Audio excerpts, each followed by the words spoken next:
حدثنا صحیح حدثنا سعید بن فیر حدثنا یعقوب عبد الرحمن عن ابی حازم عن سہل بن سعد قال لما کسرت بیضۃ النبی صلی اللہ علیہ وسلم علی رأسی، جب توڑ دیا گیا نبی صلی اللہ علیہ وسلم کا خود آپ کے سر پر، وہ ٹوپی جنگ والی ٹوپی خود جس کو کہتے ہیں خود وادمی وجہہ ہے، اور خون آلودہ کر دیا گیا آپ کا چہرہ، وکسرت رباعیۃ اور توڑ دیے گئے آپ کے سامنے والے دندان.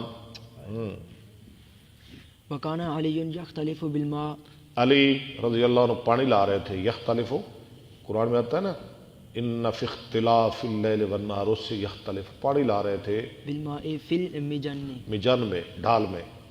وکانت فاطمہ تغسلہ، اور فاطمہ رضی اللہ عنہ دھو رہی تھی.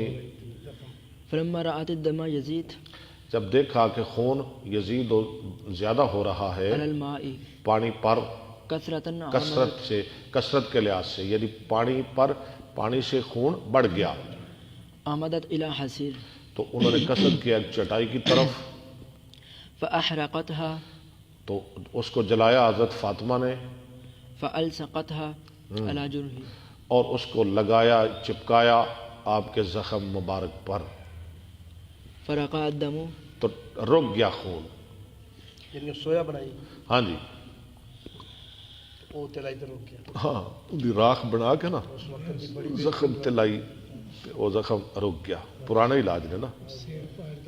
اجے بھی سر جی بڑا وقت کام کر. آؤ اچھا ہاں جی بڑا لو جی، بڑا ہے ماشاءاللہ علاج ہے. ہاں جی چٹائی، خون نہ رکدا وے تے سویا ہوتے ہاں لاؤ ٹھیک ہے، رک جائے گا. جلا کے کچھ ہی چٹائی وغیرہ ہے تو ادا راکھ او دے اوپر لگاؤ، خون رک جائے گا. حدثنا علی بن عبد اللہ حدثنا سفیان عن عمرو عن الزہری عن مالک بن اوس بن